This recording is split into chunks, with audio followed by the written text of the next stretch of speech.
श्रावण मास के शुक्ल पक्ष की पंचमी तिथि का हमारे सनातन धर्म में अत्यंत गहरा और रहस्यमयी महत्व है। यह वह पावन समय है जब संपूर्ण ब्रह्मांड में नाग देवता की विशेष ऊर्जा प्रवाहित होती है और शिव शंकर के गले का आभूषण कहलाने वाले नागदेव अपनी पूर्ण शक्ति और कृपा के साथ पृथ्वी लोक पर विचरण करते हैं। परंतु क्या आप जानते हैं कि यह पावन बेला विशेषकर सुहागन महिलाओं के लिए कितनी संवेदनशील होती है।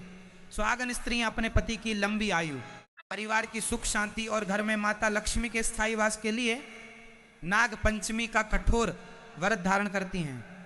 लेकिन अनजाने में की गई छोटी सी भी भूल आपके सुखी और समृद्ध संसार में भयंकर कंगाली, दरिद्रता और दुखों का ऐसा अंधकार ला सकती है जिससे बाहर निकलना असंभव हो जाता है। मैं आपको उन 5 भयंकर गलतियों के बारे में विस्तार से बताने जा रहा हूं जो किसी भी सुहागन महिला को भूल कर भी नहीं करनी चाहिए। यदि आप अपने घर में सुख, सौभाग्य और अपार धन संपदा चाहती हैं तो मेरी हर एक बात को बहुत ही ध्यान से सुनिएगा और अपने हृदय में गहराई तक उतार लीजिएगा, क्योंकि जो रहस्य और गूढ़ बातें मैं आपको बताने जा रहा हूं वे आपको साधारणतया कहीं और सुनने को नहीं मिलेंगी। ये आपके परिवार के भविष्य का प्रश्न है, इसलिए अपने मन को एकाग्र करें और एक एक शब्द को समझें। पहली सबसे बड़ी गलती जो अक्सर महिलाएं अज्ञानता के कारण कर बैठती हैं वह है रसोई घर में लोहे के बर्तनों का उपयोग करना। शास्त्रों और पुराणों में इस बात का स्पष्ट उल्लेख मिलता है कि नाग पंचमी के पावन अवसर पर चूल्हे पर लोहे की कढ़ाई, लोहे का तवा या कोई भी लोहे का बर्तन भूलकर भी नहीं चढ़ाना चाहिए। ऐसा माना जाता है कि इस परम पावन तिथि पर लोहे के बर्तन में भोजन पकाना या उसे आग पर रखना साक्षात नाग देवता को कष्ट देने के समान है। जब कोई सुहागन स्त्री इस नियम का उल्लंघन करती है तो उसके द्वारा पकाया गया भोजन प्रसाद नहीं बल्कि नकारात्मक ऊर्जा का स्रोत बन जाता है। इस भोजन को ग्रहण करने वाले परिवार के सदस्यों के जीवन में राहु और केतु के अशुभ प्रभाव पड़ने लगते हैं, जिससे घर की बरकत पूरी तरह से समाप्त हो जाती है। घर का धन बीमारियों और व्यर्थ के मुकदमों में खर्च होने लगता है। माता लक्ष्मी ऐसे घर से रुष्ट होकर चली जाती हैं जहां नाग देवता का अपमान होता है। इसलिए मेरी इस बात को गांठ बांध लें कि आपको भोजन पकाने के लिए पीतल, मिट्टी या स्टील के बर्तनों का ही उपयोग करना है। जो सुहागन स्त्री इस नियम का पालन करती है उसके घर में अन्न और धन के भंडार सदैव भरे रहते हैं। आप सोच रही होंगी कि ऐसा क्यों होता है। इसके पीछे का रहस्य यह है कि लोहा शनि का प्रतीक है और नाग देवता का सीधा संबंध राहु और केतु से है। इन ऊर्जाओं का आपस में टकराव घर में ऐसा वास्तु दोष और गृह क्लेश उत्पन्न करता है जो वर्षों तक शांत नहीं होता। अब हम बढ़ते हैं दूसरी भयंकर भूल की ओर, जिसे सुनकर आप शायद चौंक जाएं, क्योंकि यह एक ऐसा कार्य है जिसे हम अपनी दिनचर्या का सामान्य हिस्सा मानते हैं। यह गलती है किसी भी प्रकार की धारदार या नुकीली वस्तु का उपयोग करना। सुहागन महिलाओं को इस पावन तिथि पर सुई धागे का इस्तेमाल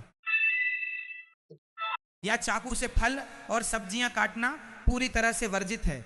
हमारे प्राचीन ग्रंथों में यह कथा आती है कि नाग देवता और उनका पूरा कुल पाताल लोक के साथ साथ पृथ्वी के भीतर भी वास करता है। इस वेला में पृथ्वी की सतह पर उनकी ऊर्जा अत्यंत सक्रिय होती है। जब आप कहीं या सुई का उपयोग करती हैं तो ऐसा माना जाता है कि वह सीधे नाग देवता के सूक्ष्म शरीर को कष्ट पहुंचाती है। खासकर सुई में धागा पिरोना या कपड़े सिलना तो एक महापाप की श्रेणी में रखा गया है।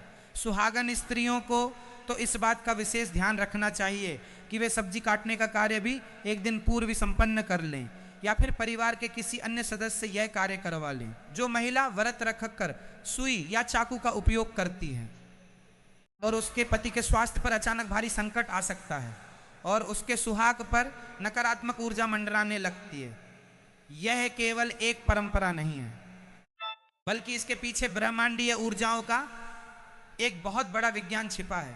जब आप धारदार वस्तुओं का उपयोग नहीं करती हैं तो आप ब्रह्मांड में एक शांति और अहिंसा का संदेश भेजती हैं, जिससे प्रसन्न होकर नाग देवता आपके परिवार को अभय दान देते हैं और आपके घर की तिजोरी कभी खाली नहीं होने देते। आप खुद सोचिए, क्या एक छोटी सी लापरवाही के कारण आप अपने परिवार को इतने बड़े संकट में डालना चाहेंगी? बिल्कुल नहीं। इसलिए इस नियम का कड़ाई से पालन करें। तीसरी गलती इतनी गंभीर है कि इसका सीधा संबंध आपकी आर्थिक स्थिति और घर की सुख समृद्धि से है। ये गलती है जमीन की खुदाई करना या मिट्टी खोदना। सुहागन महिलाओं को और उनके परिवार के किसी भी सदस्य को इस तिथि पर जमीन में फावड़ा, कोदाल या कोई भी औजार नहीं मारना चाहिए। यहाँ तक कि गमले की मिट्टी को भी खुरपना वर्जित है। जैसा कि मैंने पहले बताया, नाग देवता का निवास स्थान भूमि के भीतर है। जब आप जमीन की खुदाई करते हैं, अनजाने में आप उनके निवास स्थान को नष्ट करने का पाप करते हैं। कई बार मिट्टी खोदते समय अनजाने में सांप के बिल या उनके अंडों को नुकसान पहुंच जाता है, जिसका भयानक श्राप पूरे कुल को लगता है।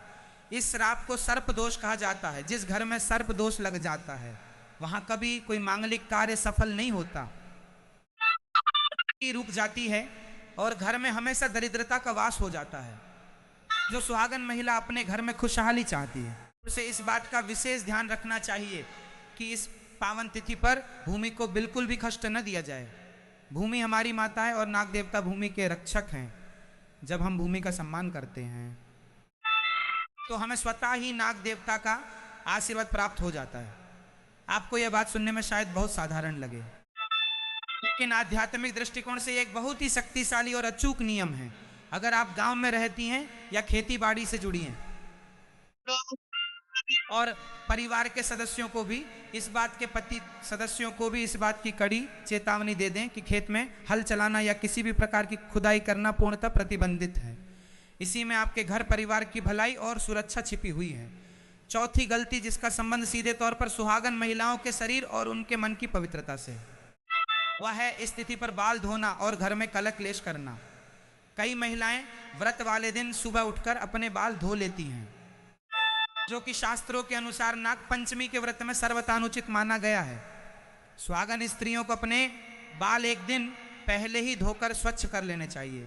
व्रत के दौरान बाल धोने से जल के माध्यम से शरीर की जो ऊर्जा बाहर निकलती है, जगन्नाथ जी का प्रसाद है, वह व्रत के पुण्य को क्षीण कर देती है। इसके साथ ही सुहागन स्त्री के बालों को उसके सौभाग्य और शक्ति का प्रतीक माना गया है और इस विशेष बेला में बालों को जल में भिगोना शुभ नहीं माना जाता। इसके अलावा जो सबसे बड़ा पाप इस बेला में किया जा सकता है वह है क्रोध करना, अपशब्द बोलना या घर में विवाद करना। भक्तों याद रखिए, देवता भगवान शिव के परम भक्त और उनके गले के हार हैं। भगवान शिव शांति और करुणा के सागर हैं। भगवान शिव शांति और करुणा के सागर हैं। जिस घर में सुहागन महिला क्रोध करती है, अपने पति से विवाद करती है या घर के बड़े बुजुर्गों का अपमान करती है, वहां कभी भी भगवान शिव और नाग देवता का कृपा न हो सकती।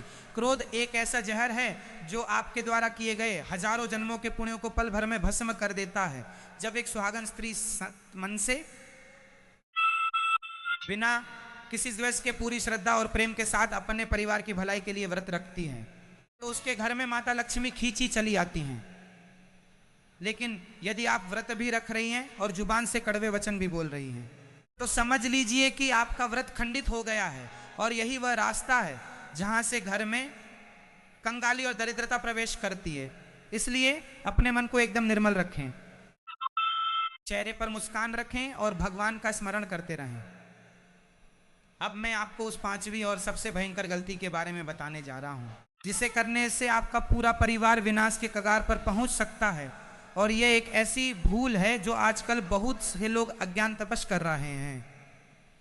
यह गलती है किसी जीवित नाग को दूध पिलाने का प्रयास करना या सपेरों द्वारा लाए गए नाग की पूजा कर उसे कष्ट देना।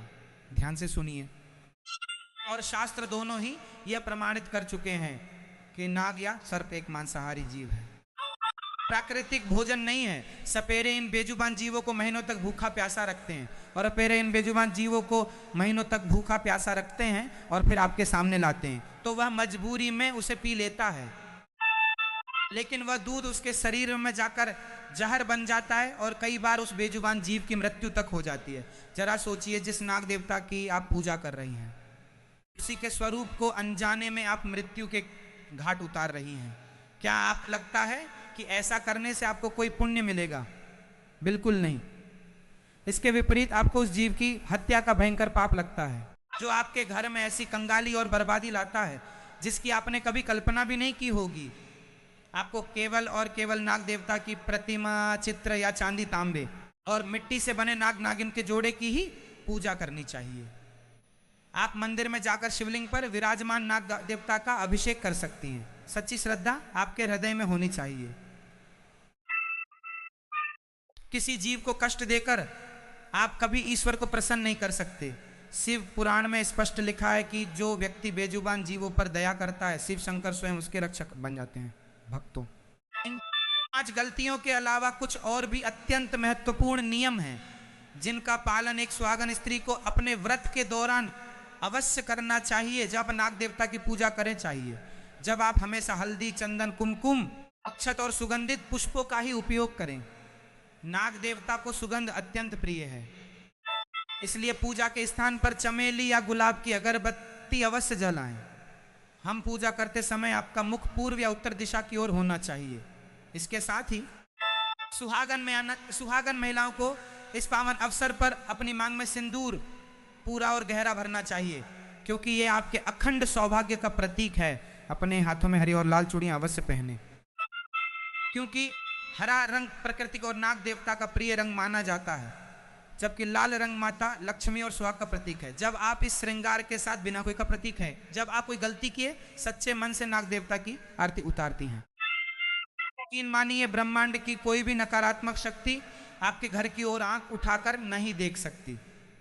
आपके पति के व्यापार में दिन दूनी रात चौगुनी तरक्की होने लगती है, घर में अटका हुआ धन वापस आने लगता है और परिवार के सदस्यों के बीच अपार प्रेम और सामंजस्य स्थापित हो जाता है। अक्सर मैंने देखा है कि महिलाएं व्रत तो रख लेती हैं, लेकिन उनके मन में हजारों तरह की चिंताएं और शंकाएं चलती रहती हैं। एक गुरु होने के नाते मैं आपको यह परम ज्ञान देना चाहता हूं कि व्रत का अर्थ केवल भूखे रहना नहीं होता। व्रत का वास्तविक अर्थ है अपने संकल्प पर अडिग रहना। यदि आपने अपने मन में यह ठान लिया है कि आप अपने परिवार की सुख समृद्धि के लिए यह अनुष्ठान कर रही हैं, तो आपके भीतर एक दैवीय ऊर्जा का संचार होने लगता है।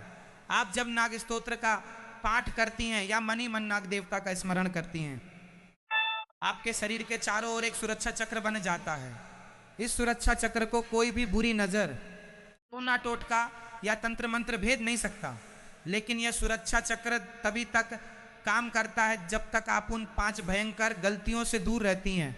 जैसे ही आप लोहे का बर्तन इस्तेमाल करती हैं या किसी पर क्रोध करती हैं, वह सुरक्षा चक्र उसी क्षण टूट जाता है और कंगाली आपके घर का रास्ता खोज लेती हैं। आप यह भी समझे कि यह पावन समय प्रकृति के साथ जुड़ने का समय है।